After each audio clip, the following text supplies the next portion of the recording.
Um, we are live, Shirbano. है मेरे पास अभी वैसे नोटिफिकेशन आई नहीं है। आप डायरेक्ट जाएं कौन कंट्री प्रोजेक्ट पर सर्च पे जाकर सर्च करें और फिर वहां से चले we will start. Hello everyone, this is Varda Bhatt, Youth Group Director, Pwan Karachi Chapter. I warmly welcome you all to join our session on Mental Health Day. Today's session, Mental Health, will be moderated by Shirbano Moiz Ali, and I will encourage you all to share your opinions and thoughts on the topic and follow these session rules. Everyone's microphone should remain muted throughout the session. If you have any comments or questions, please write in the chat box that you want to participate and I will unmute your mic.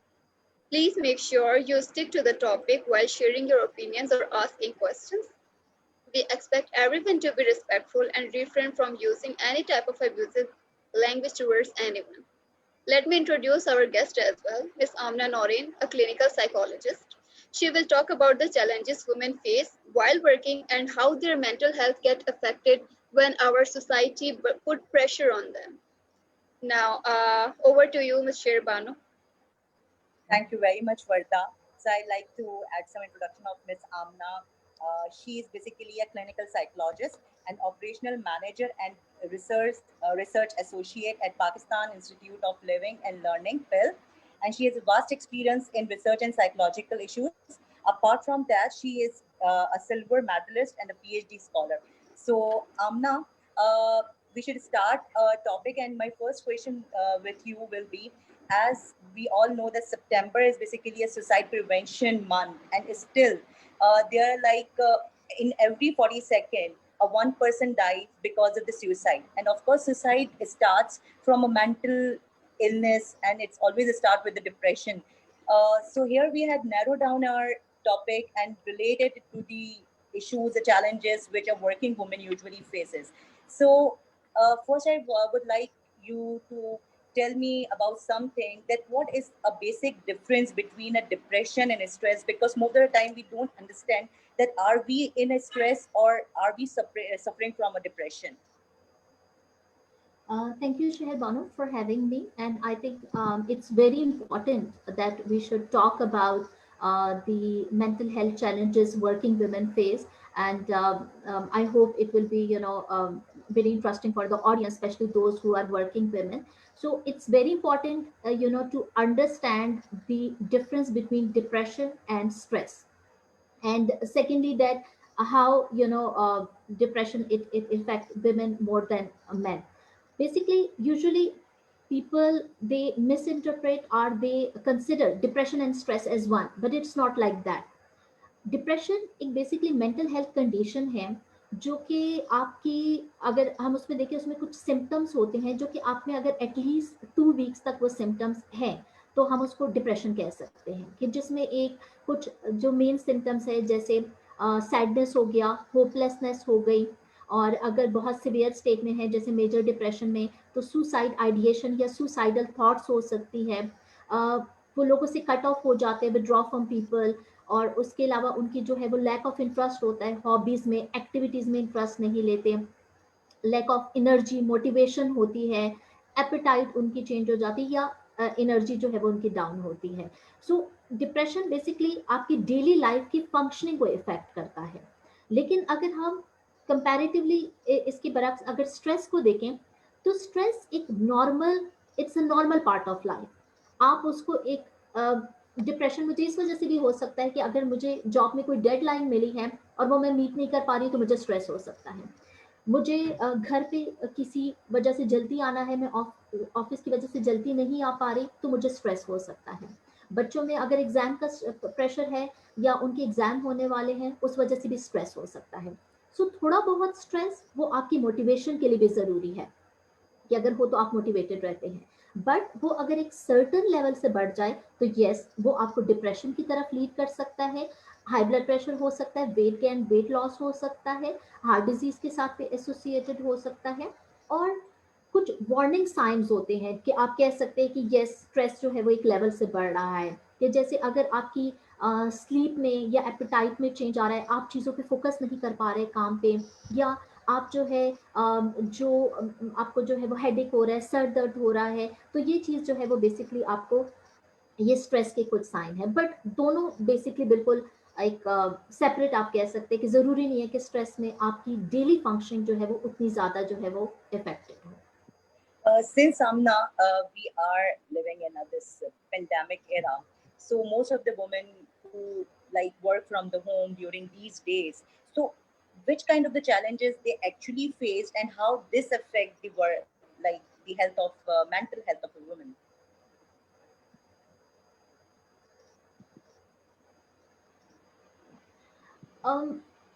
The work from home thing is basically आप अगर like during pandemic कि इससे पहले ऐसा कोई concept ज़्यादा नहीं था, स्पेशली अगर आप यहाँ पे बात करें पाकिस्तान में या लोअर मिडिल इनकम कंट्री, ज़्यादातर लोग अगर काम है तो ऑफिस में आपने जाके करना है। आपके पास एक टाइम आ जाता था कि आप 8 आवर्स या 9 आवर्स आपने ऑफिस में काम किया, उसके बाद आपने घर को टाइम दिया। बट ड्यू टू अगर आप वर्क फ्रॉम होम कर रहे हैं तो वो आपकी वर्क लाइफ बैलेंस को बहुत ज़्यादा इफेक्ट कर रहा है कि आपने घर पे एक अनफॉर्चुनेट इफेक्ट ये है कि शायद घर वाले उसको उतना अंडरस्टैंड नहीं कर रहे होते कि आप वर्क फ्रॉम होम कर रहे हैं। वो कह रहे हैं आप घर पे हैं, तो वो एक्सपेक्ट कर रहे हैं कि आप घर में फैमिली को भी टाइम दें, जो घर के डेली काम है आप उसको भी मैनेज करें, और साथ आपको ऑफिस का काम भी करना है। तो जहां आप ऑफिस में 8 या 9 आवर्स काम करते थे, अब आपको वर्क फ्रॉम होम की वजह से वो शायद 16-17 आवर्स हो जाता है कि आप एक ही जगह पे बैठ के दोनों चीज़ों को मैनेज कर रहे हैं। तो ऑब्वियसली वो चीज़ आपकी मेंटल हेल्थ को काफ़ी ज़्यादा इफेक्ट करती है कि उसकी वजह से आप में स्ट्रेस ज़्यादा हो सकता है, एग्जाइटी ज़्यादा हो सकती है कि आप ज़्यादा डिमांड या एक्सपेक्टेशन ज़्यादा होती है कि एक अनफॉर्चुनेटली हमारी सोसाइटी में ये भी है कि अगर कोई मेल है वो अगर काम करे वर्क फ्रॉम होम तो उसको कंसिडर किया जाता है। बट वुमेन से चूंकि एक्सपेक्टेशन हमारी ज़्यादा होती है कि अगर वो घर में काम कर रही है तो उसको वैसे ही रोल प्ले करना है कि जैसे वो घर पे है, जैसे वो काम नहीं कर रही। तो ये चीज़ उनकी मेंटल हेल्थ को जो है वो काफ़ी ज़्यादा इफेक्ट करती है। Very true. आमना, मैं इसी बात को आगे बढ़ाऊंगी कि मेंटल हेल्थ जो प्रॉब्लम्स है या जो चैलेंजेस है वर्किंग वुमेन को, वो सर्टेनली अगर आप उसको थोड़ा सा डिफाइन कर सके कि कौन कौन से चैलेंजेस है जो पर्टिकुलरली एसोसिएटेड है विद वर्किंग वुमेन। अच्छा, एक तो जो हमने थोड़ा पहले बात की कि मेंटल हेल्थ चैलेंजेस की स्पेशली वर्किंग वुमेन में, डिप्रेशन। अब एक तो डिप्रेशन वुमेन में ज़्यादा होता है कंपैरेटिव टू मेल, और उसके बहुत सारे रीजंस हैं। एक तो ये कि फ्लक्चुएशन जो हार्मोनल चेंजेस होते हैं during at the time of child birth हो गए या ड्यूरिंग टाइम ऑफ मेंसेस, उस टाइम भी जो है जो हार्मोनल चेंजेस होते हैं वो। सेकेंडली, फीमेल जो है वो ज़्यादा रुमिनेटिव होती है देन मैन, यानी वो ज्यादा डीप थॉट या डीप थिंकिंग में जाती है, जो कि एक अच्छी चीज भी है, but at the same time वो आपको डिप्रेशन की तरफ भी लेके जाती है। और So थर्ड, true. जो और उसके अलावा जो हाई एक्सपेक्टेशन आपसे रखी जाती हैं कि एक तो उनकी जो थोड़ी बाय नेचर सेंसिटिव होती हैं कि अगर कोई रिलेशनशिप है, फैमिली है, पार्टनर है, उनकी तरफ रिलेशनशिप में उनको अपना 100% देना है। अगर वो चीज़ नहीं हो रही उस तरीके से तो वो चीज़ भी उनको, यानी मेल जो है वो शायद थोड़ा सुपरफिशियली उन चीज़ों को देखते हैं, बट वेमेन उन चीज़ों को बहुत डीपली सोचती है, तो वो चीज़ भी उनको डिप्रेशन की तरफ लेके जाती है। तो ये चीज़ें जो है वो वर्किंग वुमेन को, और अनफॉर्चुनेटली एक जो स्टिग्मा एसोसिएटेड है कि अगर ये सारी चीज़ें आपकी हाई एक्सपेक्टेशन, डिमांड, आपको डिप्रेशन हो रहा है, स्ट्रेस हो रहा है, उसको अंडरस्टैंड कोई नहीं करता। लैक ऑफ अंडरस्टैंडिंग है कि आप उस फेज से तो गुजर रहे हैं, बट वो आपका नॉर्मल, उसको कहते हैं कि आपको किसी ने नहीं कहा था, आप जॉब कर रहे हैं, ठीक है, आपको घर को भी देखना है। तो वो चीज़ें जो चैलेंजेस है, जो बैरियर्स हैं, वो एक्सेप्टेंस नहीं है हमारी सोसाइटी में, और यहाँ पे स्पेशली वुमेन ज़्यादा उस चीज़ से सफ़र करती हैं, वर्किंग अच्छा, women. Amna, like talk about some impact of mental health over women. So what kind of the impact you can say कि इन सारी चीजों से इन पे किस तरह से उनकी हेल्थ अफेक्ट हो सकती है? मेंटल हेल्थ प्रॉब्लम्स की वजह से। Yeah, yeah. What kind of the impacts it have? अच्छा, if we talk about impact, तो देखिए पहले से थोड़ा सा मैं मेंटल हेल्थ प्रॉब्लम को अगर आपको बता दूं कि मेंटल हेल्थ प्रॉब्लम किस किस्म के हो सकते हैं। कुछ ऐसे मेंटल हेल्थ प्रॉब्लम्स हैं जो स्पेसिफिकली विमेन रिलेटेड होते हैं, ठीक है, कि जैसे अगर आप कहें कि पोस्टपार्टम डिप्रेशन हो गया, ठीक है, पोस्ट नेटल डिप्रेशन हो गया, ये स्पेसिफिकली विमेन में होता है। वुमेन डिप्रेशन और एग्जाइटी में ज़्यादा जा सकती हैं, जो मैंने आपको पीछे रीजंस बताए। बट इन चीज़ों का उनकी हेल्थ के ऊपर जो उसका भी बहुत ज़्यादा इफेक्ट होता है कि एक उनके पास जो एक तो वो मेंटल हेल्थ प्रॉब्लम से सफ़र कर रही हैं, फिर उसके बाद उनको अंडरस्टैंडिंग कोई समझने वाला नहीं है, जो स्टिग्मा एसोसिएटेड है, उसकी वजह से उनकी एपेटाइट पे फ़र्क पड़ता है, उनकी स्लीप डिस्टर्बेंस होती है, और उनकी डे टू डे लाइफ में कि जो एक बैलेंस उन्होंने रखना है वो उनसे मेंटेन नहीं होता। तो ना सिर्फ इन प्रॉब्लम का आप ये कह सकते हैं कि मेंटल हेल्थ, बल्कि फिजिकल हेल्थ, वो दोनों जो है वो इफेक्ट हो रही होती है। हमारी सोसाइटी में अगर मेंटल हेल्थ प्रॉब्लम से कोई मेल सफ़र कर रहा है, तो फीमेल जो है वो as a caretaker available रहती है, पूरी फैमिली सपोर्ट में होती है। बट अगर फीमेल सफ़र कर रही है, तो शायद कुछ टाइम बाद उसका हस्बैंड उसको छोड़ देगा, बच्चों की केयर भी उसी को करनी है अगर वो मेंटल हेल्थ किसी प्रॉब्लम से इफेक्ट हो रही है। इन लॉज की तरफ से भी सपोर्ट नहीं होती। फिर हमारी सोसाइटी में एक तो एक्सेप्टेंस भी नहीं है, ना उस चीज़ को अंडरस्टैंड किया जाता है, तो वो बहुत बुरी तरीके से उसकी फिजिकल और मेंटल हेल्थ दोनों को जो है वो इफेक्ट करती है। अच्छा, आप ही की बात को थोड़ा सा यहाँ से आगे बढ़ाऊंगी मैं कि जिस तरह से आपने कहा कि खवातीन जो है वो मर्दों के मुकाबले में ज्यादा मेंटल हेल्थ प्रॉब्लम्स या उनको चैलेंजेस का सामना होता है, तो इसकी मेजर वजह आपको क्या सिर्फ उनका नेचर है, जो नेचर आपने अभी थोड़ी देर पहले एक्सप्लेन भी किया, या उसका इसकी एक वजह लैक ऑफ अवेयरनेस भी है? अच्छा, एक अपार्ट फ्रॉम के जो women इस चीज से जो है जो रीजंस है कि सेंसिटिव होती है, और वो उन चीजों की वजह से एक्सपेक्टेशन ज्यादा होती है, या बाय नेचर उनके अंदर ये है कि वो ज्यादा सेक्रीफाइस करती हैं और उन चीजों को ज्यादा कम्युनिकेट नहीं करती। बट इसके अलावा अगर आप देखें तो स्टिग्मा, लैक ऑफ अवेयरनेस, हमारी सोसाइटी में अवेयरनेस नहीं है, मेंटल हेल्थ को एक प्रॉब्लम नहीं कंसिडर किया जाता। अगर आपको फिजिकल हेल्थ की आपके कोई प्रॉब्लम है, तो आप डॉक्टर के पास जाते हैं, आपको सर दर्द है, आपको किसी कोई आपका ब्लड प्रेशर हाई हो गया है, आप बता देते हैं मैं डॉक्टर के पास गया। लेकिन अगर आपको कोई मेंटल हेल्थ प्रॉब्लम है, तो लोग उसको छुपाते हैं कि लोग कहेंगे शायद पागल हो गया है, और लोगों में वो अवेयरनेस नहीं है। और ये चीज़ तो जनरल हमारी सोसाइटी में बहुत ज़्यादा है। फिर हमारे साथ थोड़ा सा इसको अगर हम रिलीजन के साथ देखें, तो उसको रिलीजन के साथ भी कि अगर ऐसा है तो हम कहते हैं जिन है, आसेब का साया है, उसको मेंटल हेल्थ प्रॉब्लम समझते ही नहीं है। तो वो चीज़ जब बहुत ज़्यादा एक लेवल से बढ़ जाती है, आप फेथ हीलर्स के पास जाते हैं, वहां से दिखाते हैं, जब वो कंडीशन बहुत ज़्यादा डिटोरिएट कर जाती है और एक सीरियस उसमें चले जाते हैं, फिर उसके बाद वो किसी साइकेट्रिस्ट या मेंटल हेल्थ प्रोफेशनल के पास आते हैं, और वहां पे भी वो बहुत एक शॉर्ट टाइम में आपसे एक चाह रहे होते हैं कि उसका जो है वो आपको एक क्विक रेमेडी मिले, या वो जल्दी से उसको चाह रहे होते हैं कि वो प्रॉब्लम जो है वो ठीक हो जाए। तो ये जो लैक ऑफ अवेयरनेस है और स्टिग्मा है, ये एक बहुत मेजर फैक्टर है जिसको हमें एड्रेस करना चाहिए, और हमें उस पर काम करना चाहिए कि हम इस चीज़ को जो है वो कैसे कम कर सकते हैं। सो राइट नाउ अभी तो मैं सिर्फ हम रेमेडीज की तरफ भी आएंगे, लेकिन बिफोर दैट मैं सिर्फ अभी वो पॉइंट्स जानना चाह रही हूँ या वो चीज़ डिग इन कर रही हूँ जो यूजुअली पर्टिकुलरली हमने चूंकि वर्किंग वुमेन से रिलेटेड ये टॉपिक रखा है, तो हम उसी पे स्टक में रहना चाहती हूँ कि एक नोशन ये भी दिया जाता है कि if the woman is working, सो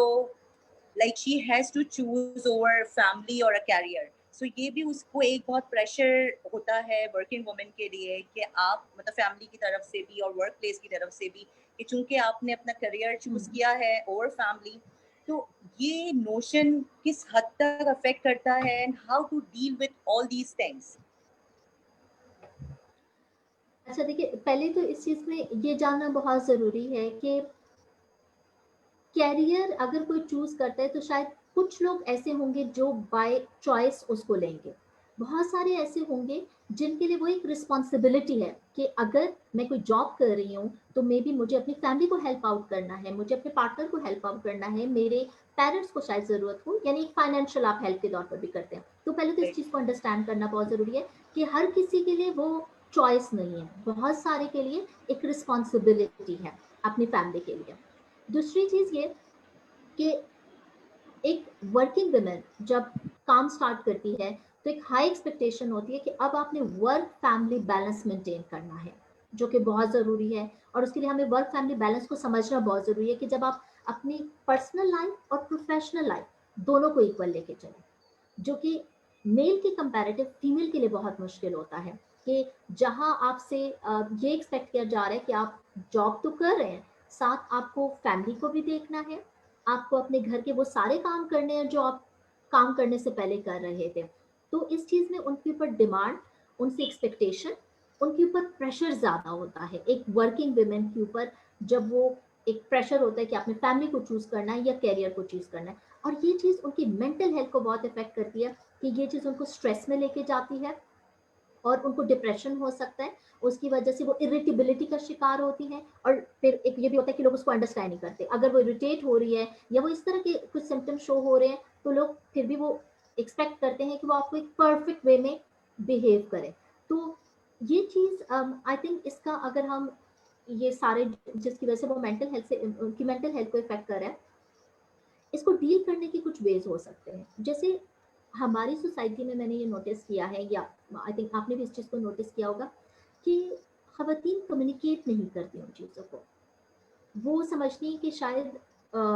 अगर मुझसे ये सब कुछ एक्सपेक्ट किया जा रहा है तो ये मेरी रिस्पॉन्सिबिलिटी है, ये मेरी ड्यूटी है। अगर मैंने ऑफिस में 8-9 घंटे काम किया और मैं घर आके काम नहीं कर पा रही हूँ, तो ये मेरी जिम्मेदारी है कि मुझे करना है, तो वो उसको कम्युनिकेट नहीं करती। तो आई थिंक अगर आप एक स्ट्रेटेजिक वे में उसको कम्युनिकेट करें अपने स्पाउस को, अपने फैमिली में से किसी को, कि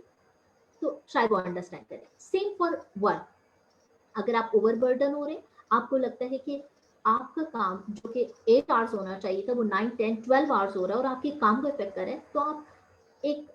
वे में अपने वो उसको कम्युनिकेट कर सकते हैं। एक ये वे हो सकता है। दूसरा तरीका आई थिंक, इसमें कोई बुराई नहीं है कि जहां आपको लगे कि आप बर्नआउट की तरफ जा रहे हैं, आप स्ट्रेस की तरफ जा रहे हैं, तो I think professional help is a way, जो कि लोग यूजुअली इसको एक काउंसलिंग को या किसी है के वो साथ जाके आपने गाइडेंस ले ली, उसको उसको नहीं समझते। वो समझते हैं कि एग्जैक्टली। पता नहीं मैं जाऊंगा तो लोग मुझे क्या समझेंगे।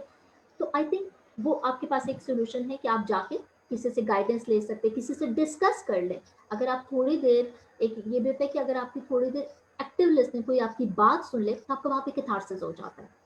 और कोई आपको उसका सोल्यूशन। तो आई थिंक इस तरीके से आप उन चीज़ों को कर सकते हैं जो कि यहाँ पे यूजुअली हमारी तरफ खवातीन या वर्किंग वुमेन नहीं करती या प्रेफर नहीं करती उस चीज़ को। Very nice. आमना, मुझे एक चीज ये बताइए कि समटाइम्स हम कहते हैं ना कि सेल्फ रेमेडीज या आपकी जो घरेलू टोटके होते हैं आपकी हेल्थ को बिगाड़ भी देते हैं, तो same is the case with the mental health too. लेकिन क्या, कब हमें एक प्रोफेशनल हेल्प सीख करनी चाहिए, और कब इससे कौन सा ऐसा स्टेज होता है जहां पर हम खुद मैनेज कर सकते हैं अपनी, यानी सेल्फ रेमेडीज के थ्रू, जब हम ये सारे फेज से गुजर रहे हो? क्योंकि अगर जिस तरह से आपने अभी बात की कि खवातीन कम्युनिकेट नहीं कर पाती, या अगर कहीं कोई ऐसे फोरम्स हो भी जहाँ पे वो कम्युनिकेट अगर कर भी दे लेकिन उनको अंडरस्टैंड नहीं किया जाता, क्योंकि हमारी अनफॉर्चुनेटली हमारी सोसाइटी में शायद ओवरऑल ही ये चीज़ों की एक्सेप्टेंस ही नहीं है। अवेयरनेस तो फिर भी हमें थोड़ा सा अलग एक वो दे देते हैं, बट एक्सेप्टेंस भी नहीं है बहुत हद तक। तो ये जो सेल्फ रेमेडी है, वो वाला स्टेज क्या हो सकता है, किस तरह से? क्योंकि ये जो वर्किंग वुमेन है, ये वो तमाम जितने भी हमने पॉइंट्स अभी हाईलाइट किए हैं, मेरे ख्याल से तमाम वर्किंग वुमेन ये सारी चीज़ों से रोज डेली बेसिस पे जूझती हैं। सो क्या हमारे पास कोई ऐसे टिप्स हो सकते हैं कि सबसे पहले हम प्रोफेशनल हेल्प पर जाने से पहले सेल्फ केयर की तरफ आ सके? तो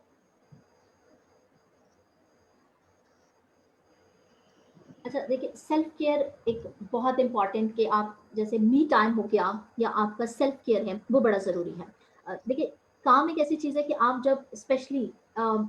आपने काम भी करना है, आपने घर को लेके चलना है, वो बहुत डिमांडिंग है।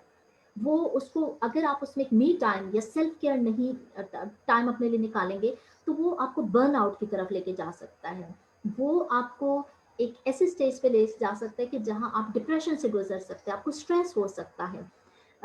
एक तो हमें थोड़ा सा सेल्फ केयर को डिफाइन करने की जरूरत है, या सेल्फ केयर होती क्या है। अब हमारी सोसाइटी में खवातीन सेल्फ केयर को ये समझती हैं कि जो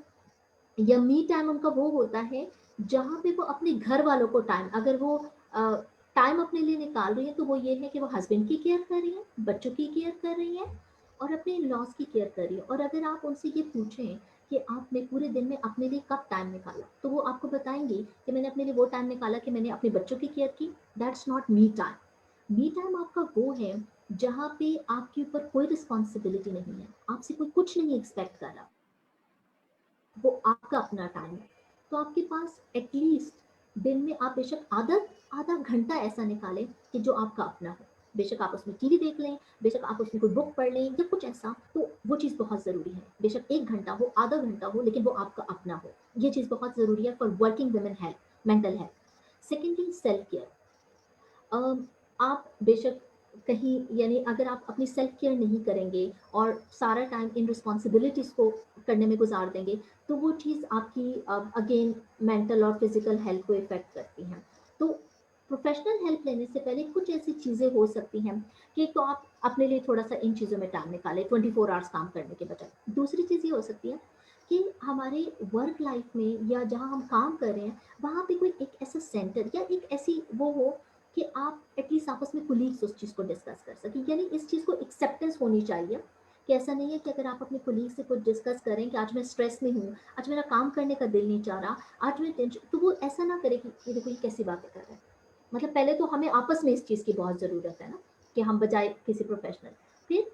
आपकी आपस में वो कम्युनिकेशन इतनी ओपन हो कि आप अपने बॉस या अपने सीनियर से डिस्कस कर सको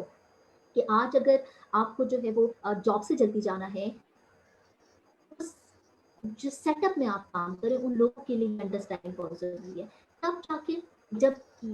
एक तो मी टाइम, फिर सेल्फ केयर, फिर आपस में कोलीग्स के साथ इस कम्युनिकेशन को, और थर्ड जाके उसके बाद अगर ये चीज़ें नहीं सॉर्ट आउट होती और ये आपके पास ऑप्शन नहीं है, तो फिर लास्ट सोल्यूशन आपके पास वही होता है कि आप कोई प्रोफेशनल हेल्प जो है वो ले सकते हो।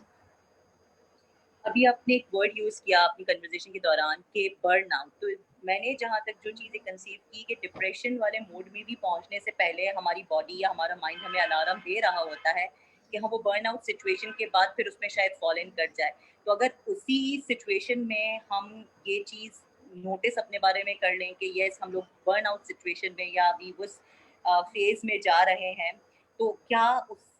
इन चीज़ों को असेस करने से ये मेंटल इलनेस से बचाया जा सकता है खुद को?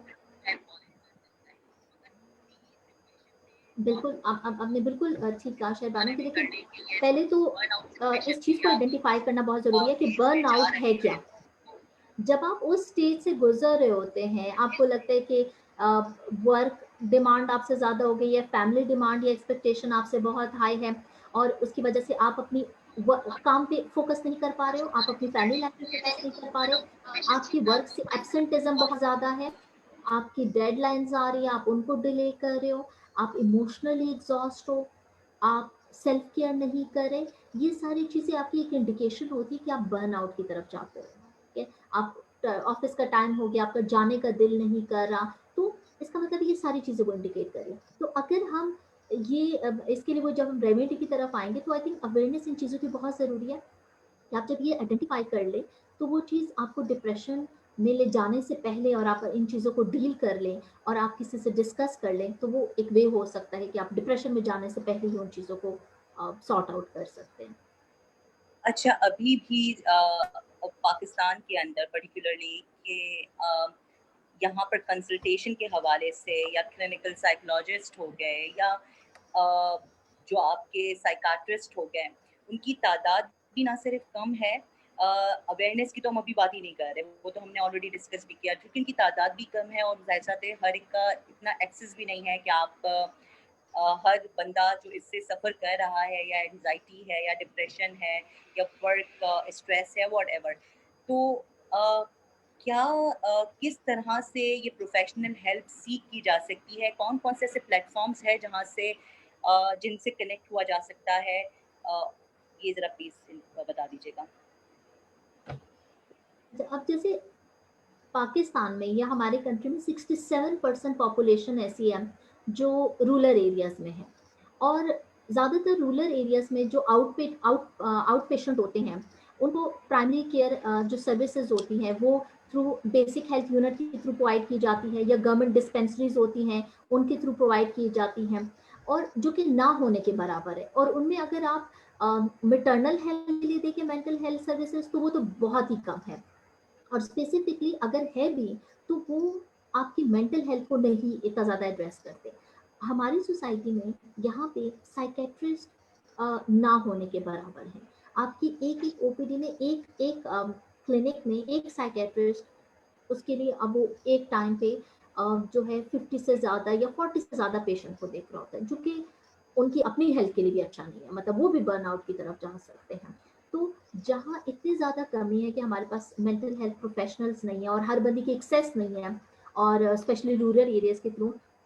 तो उसके लिए अब चूंकि ये चीज़ काफ़ी ज़्यादा, अगर आप पहले देखें तो इसकी तो खैर कोई अवेयरनेस नहीं थी, ना साइकोलॉजी की इतनी ज़्यादा एक्सेप्टेंस थी, ना उस चीज़ को इतना प्रॉब्लम, जहाँ जहाँ थोड़ा सा मीडिया के थ्रू इस चीज़ की अवेयरनेस आ गई है और लोग इस चीज़ को थोड़ा सा कंसिडर करें, वहाँ पे अब स्कूल में भी जो है वो काउंसलर होते हैं, जो कि आपको कैरियर काउंसलिंग भी प्रोवाइड करते हैं, और उसके अलावा अगर बच्चे इस तरह किसी प्रॉब्लम से फेस कर रहे हैं, तो वहाँ पे जो स्टूडेंट काउंसलर होते हैं वो इन चीज़ों को देख रहे होते हैं। अब बहुत सारे स्कूल्स में साइकोलॉजिस्ट भी वो हायर करते हैं जो कि इन चीज़ों को एड्रेस कर रहे होते हैं। उसके अलावा अगर आप सोशल मीडिया पे ही देखें तो बहुत सारे प्लेटफॉर्म बने हुए हैं जहाँ पे प्रॉपर साइकोलॉजिस्ट के अपने ग्रुप्स हैं, और वो इवन इस चीज़ पे डेटा भी ले रहे हैं कि प्रोफेशनल साइकोलॉजिस्ट हैं। और अब इवन ड्यूरिंग कोविड, इस पेंडेमिक में बहुत सारे ऑनलाइन जो है वो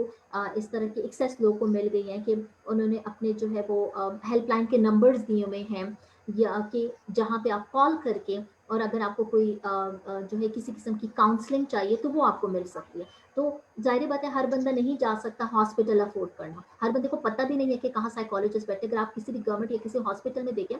तो बहुत बड़े डिपार्टमेंट आपको हार्डली 2 क्लिनिकल साइकोलॉजिस्ट मिलेंगे, जहाँ इतने साइकोलॉजिस्ट, एक दो क्लिनिकल साइकोलॉजिस्ट होंगे, और वो किस किस को देखेंगे। तो अभी जो है ये बहुत सारे आपके पास प्लेटफॉर्म, या फिर उसके अलावा जो है आप ये सोशल मीडिया के थ्रू, या फिर इस तरीके से जो डिफरेंट काउंसलिंग के आपके पास प्लेटफॉर्म होंगे, तो वहाँ पे भी लोग एक्सेस कर सकते हैं इसको। ओके आमना, चूंकि अभी हम इसी टॉपिक पे बात कर रहे हैं काउंसलिंग के हवाले से, तो मेरे जहन में ये चीज़ भी आ रही थी कि कब तक काउंसलिंग का यानी ड्यूरेशन मिनिमम और मैक्सिमम कितना रहता है, कितनी ज़रूरत होती है, किस तरह से ये वेरी करता है, जब आप फेस कर रहे हो तो इस तरह की मेंटल इलनेस। पर्टिकुलरली आप वर्किंग वुमेन के हिसाब से पूछ वर्किंग रही है, वुमेन की जर्नल? बात कर रही हूँ। नहीं, मैं पर्टिकुलरली वर्किंग वुमेन के हवाले से बात कर रही हूँ कि जो हमने इश्यूज डिस्कस किए,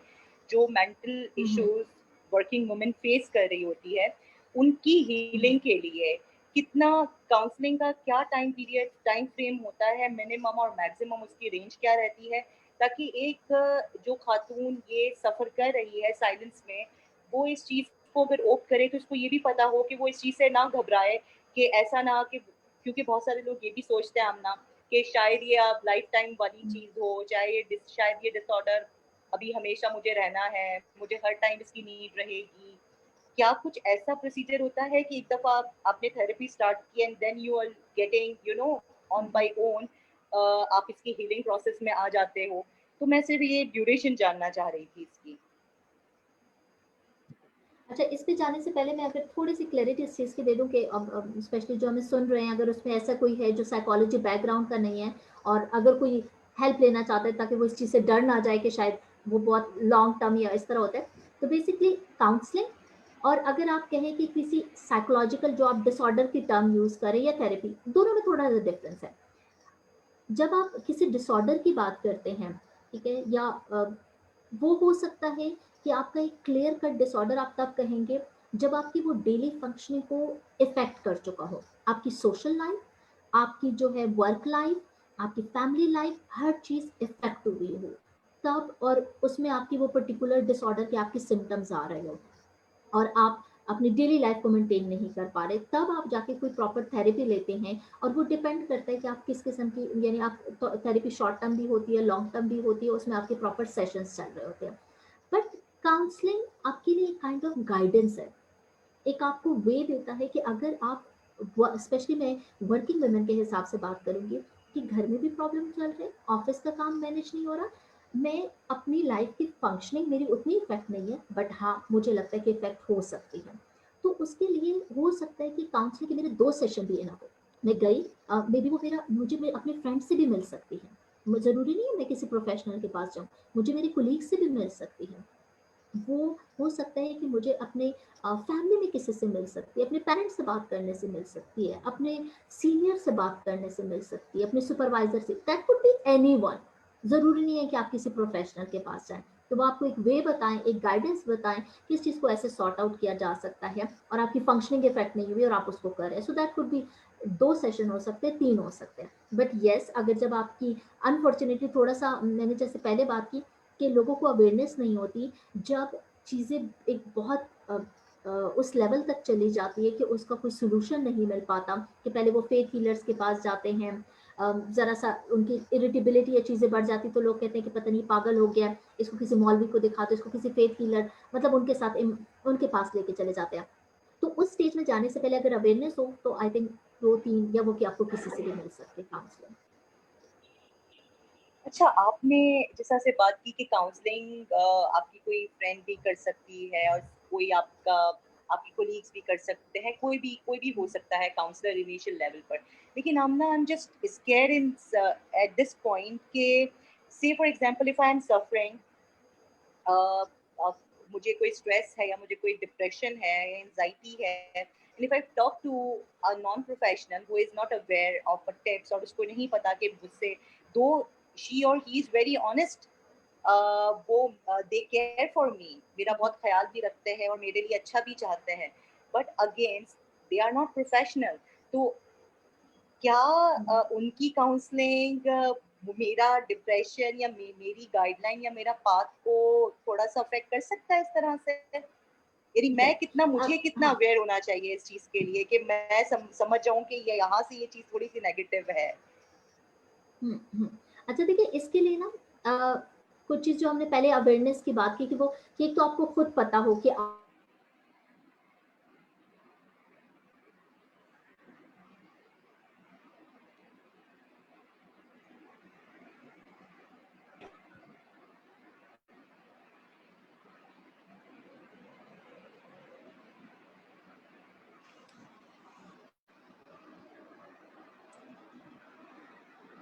I think Amna's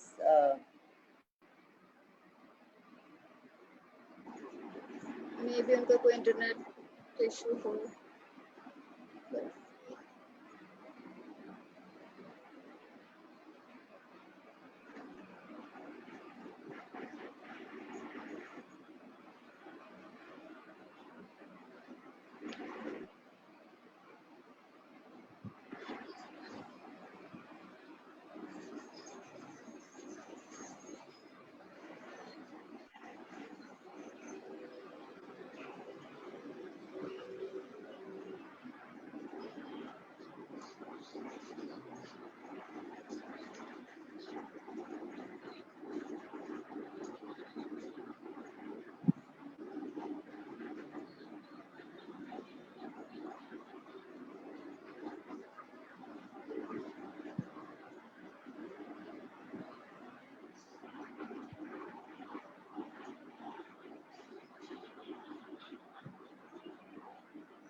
Hello.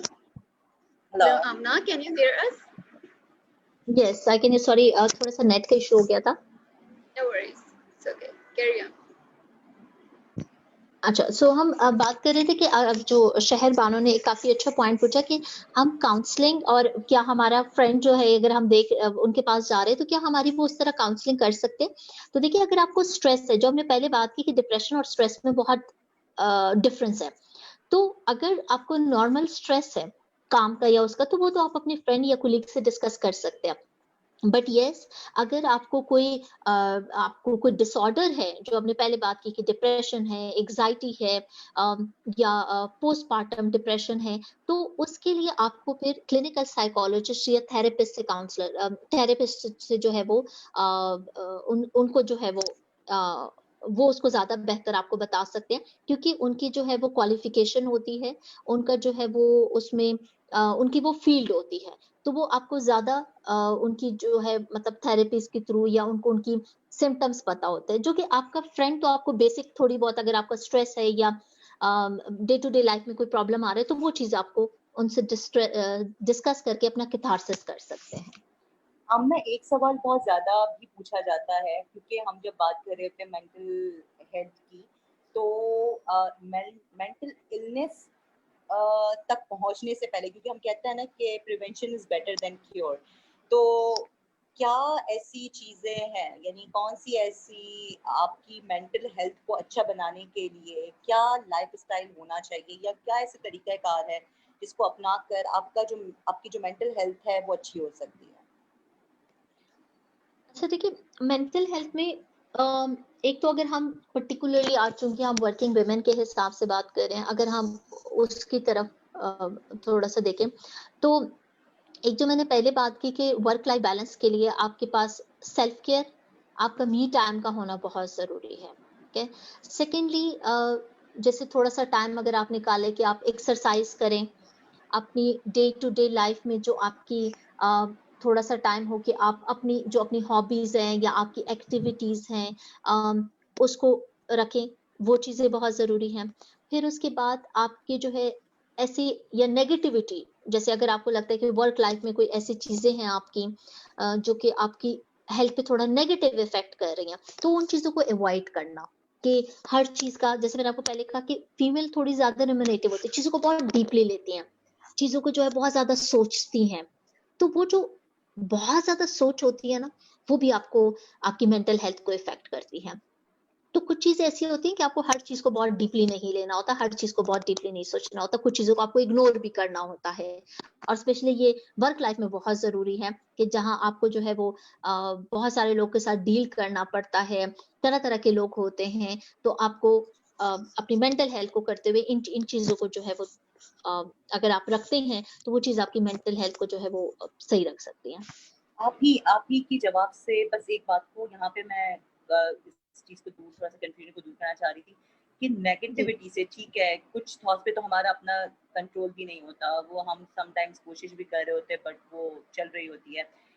So negative thoughts और पॉजिटिव थॉट्स, ये सब कहते हैं कि think positive, think positive, think positive, तो इज इट रियली पॉसिबल कि क्या कोई तरीका कार होता है जिससे वाकई ही पॉजिटिव सोचा जा सकता है, और क्या बार बार ये प्रैक्टिस करने से क्या ये हैबिट बन सकती है? मतलब किस तरह से पॉजिटिव सोचा जा सकता है और किस तरह से नेगेटिव चीजों से दूर रहा जा सकता है? मुझे बिल्कुल एक यानी हमें इम्पोर्टेंस सबको पता है पॉजिटिव थिंकिंग की, और नेगेटिव चीजों की इम्पैक्ट्स भी हमें पता है, लेकिन हाउ टू अप्लाई दिस, मैं ये जानना चाहूंगी आपसे। देखिए, कहने में ये बहुत आसान है कि जब हम कहते हैं कि बी पॉजिटिव, ठीक है, कि हमेशा पॉजिटिव रहें, ऑप्टिमिस्टिक रहें, बट उसको प्रैक्टिकली करना शायद हाँ समहाउ थोड़ा सा जो है वो मुश्किल होता है। बट कुछ चीजें जो है जो हम कर सकते हैं कि देखिए, अगर आपको लगता है कि वर्क लाइफ में स्पेशली ऐसे लोग हैं जो थोड़ा सा आपके लिए नेगेटिव हैं या कंप्लेनिंग है या इस तरह है, तो थोड़ा सा आपको पता है कि आपकी जो है वो क्रॉस टॉक या बार बार उन चीजों को डिस्कस करने से मे बी कोई आपको सोल्यूशन नहीं मिल रहा, तो वो चीज आप कर सकते हैं कि यानी उनको थोड़ा सा अवॉइड करना। फिर उसके बाद अगर आपकी लाइफ में कोई फेलियर आते हैं, तो बजाय उसमें सिर्फ एक नेगेटिविटी ढूंढने के कि मेरा ही फॉल्ट था, सेल्फ ब्लेम करना, मैं ही गलत हूँगा, इंटरनल एट्रीब्यूट करना चीजों को कि शायद गलत हुआ है तो मेरी वजह से हुआ है, तो ज्यादा बेहतर होता है कि अगर आप उसमें से कोई सबक आपको मिले, लेसन लर्न करें, या आप ये देखें कि हो सकता है कि मैंने जितना अपना एफर्ट पुट कर सकता था मैंने की, उसका रिवॉर्ड नहीं मिला, तो आप उसको जब दूसरे पर्सपेक्टिव से देखते हैं, तो वो चीज आपको एक पॉजिटिविटी की तरफ लेके जा सकती है। फिर उसके बाद दूसरों यानी थोड़ा सा जो है वो अपनी परसेप्शन को, कि अगर आपको कोई कुछ बात कह रहा है तो उसको थोड़ा सा पॉजिटिवली, यानी हमें अगर कोई कुछ बता रहा होता है तो हम उसको क्रिटिकली हम कहते हैं इसने मेरे बारे में ऐसा क्यों कहा, मे बी उसमें मेरे लिए कुछ अच्छा हो, यानी दूसरों की हर बात को क्रिटिसिज्म ना कंसिडर करना, उसको उसके पर्सपेक्टिव में देखना कि मे बी उसमें मेरे लिए कुछ जो है वो अच्छा हो। और दूसरा, जैसे बैक बाइटिंग होती है या नेगेटिव टॉक होती है, या स्पेशली नेगेटिव सेल्फ टॉक के बजाय पॉजिटिव सेल्फ टॉक हो, कि अपने आप को ब्लेम नहीं करना अपने बारे में। और दूसरा ये कि प्रेजेंट में रहना, हम ज्यादातर लोग ये होते हैं कि हम पास्ट में ज्यादा रहते हैं, ये क्यों किया मैंने, गिल्ट में रहते हैं, रिग्रेट करते हैं उन चीजों पे, और प्रेजेंट पे फोकस नहीं करते। हम अगर प्रेजेंट पे रहें, माइंडफुल रहें, चीजों को फील करके अगर खाना खा रहे हैं उसमें रहें, तो वो चीज, और सबसे इम्पोर्टेंट आपके जो पॉजिटिव फ्रेंड है या ऐसी कंपनी जहां आपको अच्छा फील होता हो, जिन लोगों के साथ आपको अच्छी फीलिंग आती हो, उनके साथ रहना। इसका मतलब ये है कि हमें कॉन्शियसली इसके ऊपर एफर्ट करनी ही चाहिए कि आपको यानी ये पॉजिटिव थॉट्स ला कर एक वक्त ऐसा आता है कि आप उसको, आपकी प्रैक्टिस हो जाती है कि आपका माइंड जो है वो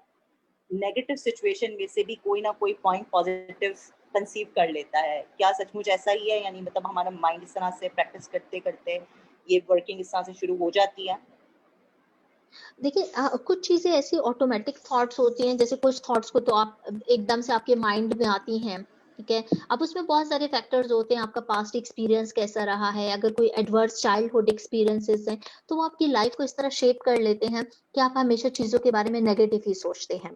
ठीक है। बट यस, आप प्रैक्टिस से या उन चीजों को, जैसे अभी हमने ये चीजें डिस्कस की, उनके थ्रू अपनी लाइफ में थोड़ी पॉजिटिविटी ला सकते हैं।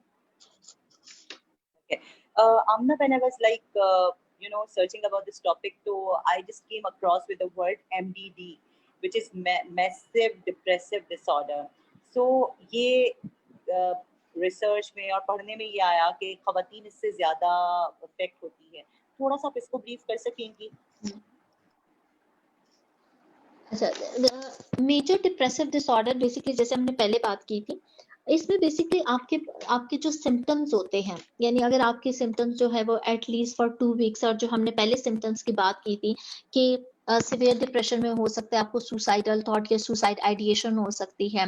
आप में जो है वो होपलेसनेस, सैडनेस हो सकती है, लैक ऑफ एक्टिविटीज हो सकती है, हॉबीज, आप लोगों से सोशल आपका इंटरेक्शन खत्म हो जाता है, आपके अंदर लैक ऑफ एनर्जी और मोटिवेशन होती है। तो ये फीमेल में ज्यादा होती हैं, डिप्रेशन ज्यादा हो सकता है मेल में, और उसकी जो रीजन हमने ऑलरेडी पहले भी डिस्कस किए थे कि उसके मल्टीपल, यानी हम कह सकते हैं कि फैक्टर्स होते हैं। एक तो वो जो हार्मोनल रीजन होता है उसकी वजह से, बट उसके अलावा भी काफी सारे फैक्टर्स हैं, जो कि फीमेल को ज्यादा, एक तो बाय नेचर भी वैसी भी थोड़ी ज्यादा सेंसिटिव होती हैं, कि अगर आपने चीजों की बेसिक डिटेल्स पे ज्यादा जा रही होती हैं और उनको जो है वो बहुत डीपली एनालाइज कर रही होती है, ऐसा क्यों हुआ, उस तरीके से क्यों हुआ, और फिर किसी भी अगर फैमिली में या किसी भी इंटरपर्सनल रिलेशनशिप में होंगी, तो अपनी तरफ से 100% देती हैं, अपनी तरफ से चीजों को परफेक्ट लेके चल रही होती हैं। तो उसमें जरा सी कोई ऐसी चीज होती है तो वो उनके लिए उनको इफेक्ट करती है। फिर उसके बाद लाइफ एक्सपेक्टेंसी के लिहाज से अगर देखें, खवातीन, women usually they live longer than men, तो अगर ऐसे में वो बेरीवमेंट के फेज से गुजर रही होती हैं या लोनलीनेस के फेज से गुजर रही होती हैं, तो वो चीज भी जो है वो उनको डिप्रेशन की तरफ लेके जा सकती है। Okay. Last but not least कि हमें अवेयरनेस इस हवाले से क्रिएट करने के लिए या रेस करने के लिए क्या करना चाहिए? अवेयरनेस के हवाले से कि जैसे अवेयरनेस के हवाले से कि जैसे मैंने पहले बात की कि हमें एक तो जो सोसाइटी में हमारा स्टिग्मा है इस हवाले से और लैक ऑफ अंडरस्टैंडिंग है, उसको हमें बढ़ाने की जरूरत है कि बेसिक मेंटल हेल्थ है क्या, मेंटल हेल्थ अगर किसी को प्रॉब्लम फेस करे उसकी अंडरस्टैंडिंग होना बहुत ज़रूरी है,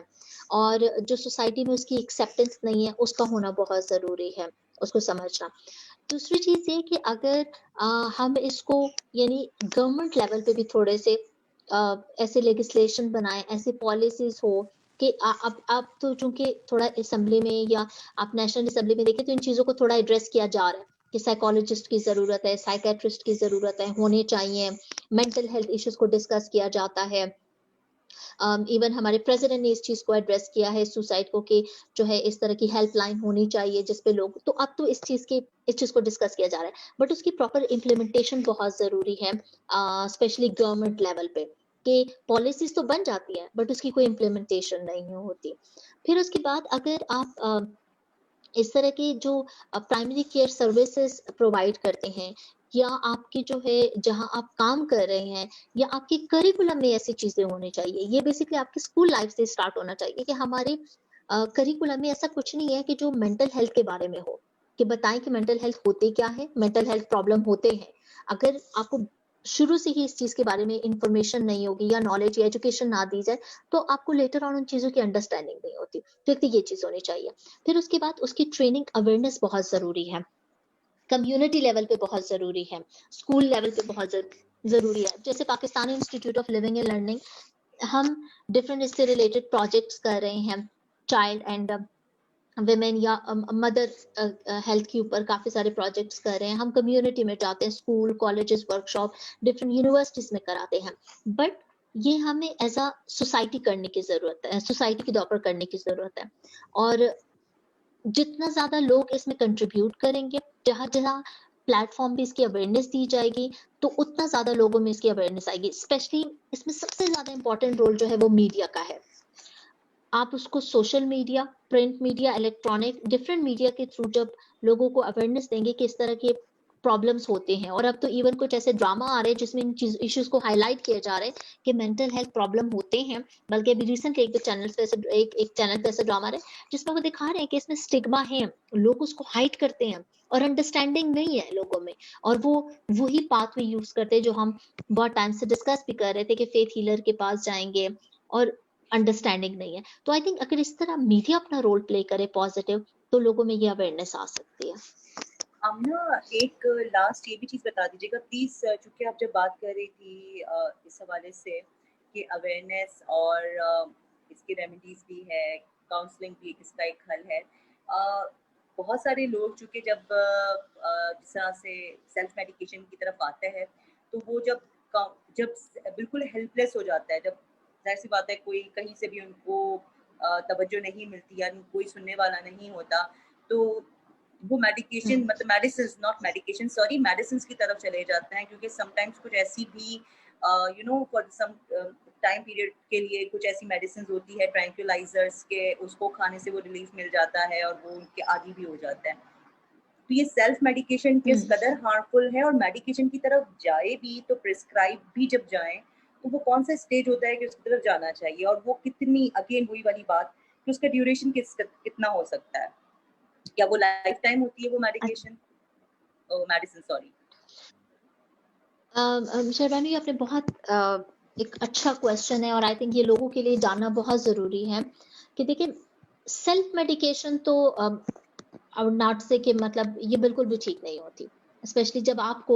बहुत सारे लोग होते हैं कि गूगल पे सर्च कर लेते हैं कि अच्छा अगर मुझे नींद नहीं आ रही तो ये मेडिसिन लेनी चाहिए। अच्छा, मुझे खुद लोग अपने आप को डायग्नोज भी कर लेते हैं, गूगल पे जाएंगे, सिम्टम्स आपने पढ़े और कहेंगे मुझे डिप्रेशन है। आप एक ये टर्म बहुत कॉमनली सुनती होंगी कि लोग स्ट्रेस से गुजर रहे होंगे, कहेंगे मैं आज डिप्रेस हूँ, मुझे बहुत ज्यादा डिप्रेशन हो रहा है। वेरी ट्रू, तभी मैंने अपने सबसे पहले ही सवाल ये रखा था, पर पता चल रहा है। हाँ, तो उसको उस वे में ले रहे हैं। हाँ, तो टर्म्स को इस तरीके से यूज किया जाता है क्योंकि आपने वो देखा, अब मुझे में ये सिम्टम्स है, कहीं ना कहीं हर बंदे में कोई ना कोई सिम्टम होता है, बट जरूरी नहीं है कि वो सिम्टम आपको डिसऑर्डर की तरफ लेके जाए। तो आपको सेल्फ मेडिकेशन तो नहीं करनी चाहिए। फिर उसके बाद अगर आपको लग रहा है कि आपको ऐसे सिम्टम्स आ रहे हैं, आपने उसको सर्च किया, आपने लोगों से पूछा और आपको लगता है, तो फिर आपको एक प्रोफेशनल के पास जाके, आप अगर मेडिसिन ले भी रहे हैं तो वो मेडिसिन वो हर एक को मेडिसिन, अगर आपको स्ट्रेस है या ऐसा है तो वो आपको उस हिसाब से मेडिसिन देंगे। हाँ, अगर आपको कोई पर्टिकुलर डिसऑर्डर है, जैसे अगर मैंने आपको डिप्रेशन की अभी सिम्टम्स बताए, ठीक है, उसका ड्यूरेशन बताया, उसके वो बताया कि वो क्लिनिकली हम कब सिग्निफिकेंट कह सकते हैं कि जब आपकी सोशल, पर्सनल, ऑक्यूपेशनल यानी आपकी डेली फंक्शनिंग को टोटली इफेक्ट कर दे, तब हम कह सकते हैं कि वो क्लिनिकली सिग्निफिकेंट कोई डिसऑर्डर है। ठीक है, तो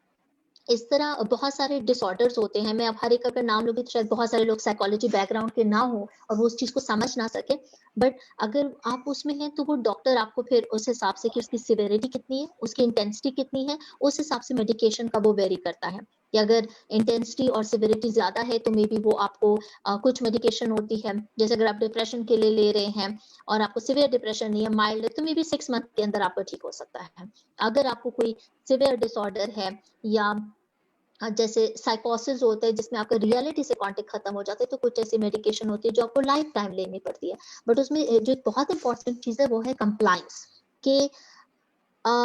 पेशेंट्स को जब ये पेशेंट को ये लगता है कि उसको इससे फर्क नहीं पड़ रहा मेडिसिन से, वो क्विक रेमेडी चाह रहे होते हैं कि मैंने आज मेडिसिन ली, मुझे 15 डेज में ठीक होना है, अगर मैं ठीक नहीं हुआ तो समझो कि मेडिसिन मेरे लिए इफेक्टिव नहीं है, तो वो यूज करना छोड़ देते हैं। तो जो कंप्लायंस है वो बहुत जरूरी है, कि अगर आपको मेडिसिन दी है उसको रेगुलरली लेना, कि जहां आपने फेक लड़ या आपने घर पे रह के इतना टाइम गुजारा और वो आपकी बीमारी ठीक नहीं हुई, लेकिन आप साइकेट्रिस्ट के पास गए हैं और आप चाह रहे हैं कि आप 15 दिन के अंदर ठीक हो जाए, तो ऐसा नहीं होता।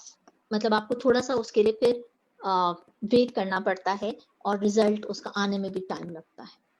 हमना, अब हमारे पास 6 minutes है, so anything in the Okay, last so I would like to say, Miss Amna, आपकी पूरी conversation मैंने सुनी, the session was so fruitful. इस चीज को मैं रिलेट कर सकती हूँ कि हम अपने प्रोफेशनल लाइफ में इतना ज्यादा बिजी हो जाते हैं कि हम अपने मेंटल हेल्थ पर बिल्कुल भी फोकस नहीं कर सकते। Really we needs to work on it. और इसके अलावा हमें सोचना चाहिए अपने ऊपर भी, अपनी पर्सनल लाइफ, अपनी पर्सनल ग्रूमिंग को हमें पहले देखना चाहिए, वो हमारे लिए फर्स्ट प्रायोरिटी होती है, फिर हमारी दूसरी जितनी भी इन्वॉल्वमेंट होती है हमारी सोशल लाइफ में, प्रोफेशनल लाइफ में, सो Amna, thank you all for joining, and Sherbano, also would you like to give any closing remarks before we end the session? Amna and Sherbano, Amna, if you both या मैं आमना की तरफ ही इस आखिर conversation को भी वो करूंगी कि आमना अगर कोई क्लोजिंग नोट देना चाहे इस पर, कि किस तरह से बस लास्ट में अगर कोई किसी के लिए मैसेज है। मेरा आई थिंक पहले तो मैं आप दोनों को कहूंगी कि मतलब ये अच्छा, it was really interesting topic और हमें इस चीज को एड्रेस करना चाहिए था। और कि आज हमने शायद में भी अगर 2% लोगों को भी ये बात उसमें से एक दो पॉइंट पे पिक कर लिए हैं, तो आई थिंक ये हमारी अचीवमेंट होगी। आई थिंक जो अभी थोड़ी देर पहले उन्होंने बात की कि ये बहुत जरूरी है कि हम ये देखें कि आपकी अपनी हेल्थ बहुत इंपॉर्टेंट है। वर्क, काम हो गया, फैमिली हो गई, ये वो चीजें हैं जो चलती रहती हैं, बट आपके लिए अपनी हेल्थ बहुत इंपॉर्टेंट है और उसको समझना, अंडरस्टैंडिंग, और जब तक आप उसको वेरी कम्युनिकेट नहीं करेंगे वो चीज रिजॉल्व नहीं होगी। मैं लास्ट में एक चीज वर्दा ये भी ऐड करना चाहूंगी कि हम लोग बहुत ज्यादा कभी कभी है ना इस चीज को, क्योंकि टैबू भी है तो हम लोग बहुत शर्मिंदा भी महसूस करते हैं कि हम बात नहीं करते, पर्टिकुलरली डिप्रेशन के हवाले से। एक तो डिप्रेशन को वैसे यूज कर लेते हैं ना कि डिप्रेशन है, बट जो रियल टर्म पे डिप्रेशन होता है हम उस पर बात नहीं करते और शर्मिंदा महसूस होता है, हमें थोड़ी शर्मिंदगी महसूस होती है। But I my self in 2017, back in 2017 I gone through this phase, आमना, और ट्रूली मतलब एक बाकायदा एक फील होता था कि सीने पे कोई किसी ने पत्थर रखा होगा, इतना भारी। सो ये बात करने से ही ये मसला हल होता है। तो मैं हर एक को यही आखिर में कहना चाहूंगी कि बात जरूर करें, अकेले में सफर करने की जरूरत नहीं है। आप जब हाथ उठाते हैं और बताते हैं कि हाँ मुझे तकलीफ है, तो जरूरी नहीं कि हर कोई इस चीज को समझे, लेकिन समझते हैं। आप खुद भी उस वक्त सेल्फ अवेयरनेस के प्रोसेस से गुजर रहे होते हैं और आप निकल आते हैं। तो बोलना जरूरी है, बात करना बहुत जरूरी है, इस पे रुकना नहीं है आपने। Exactly. Challenge. Thank you so much for joining us today. We will definitely keep in touch with you. So take care. Bye, thank you. Allah हाफिज। बाय।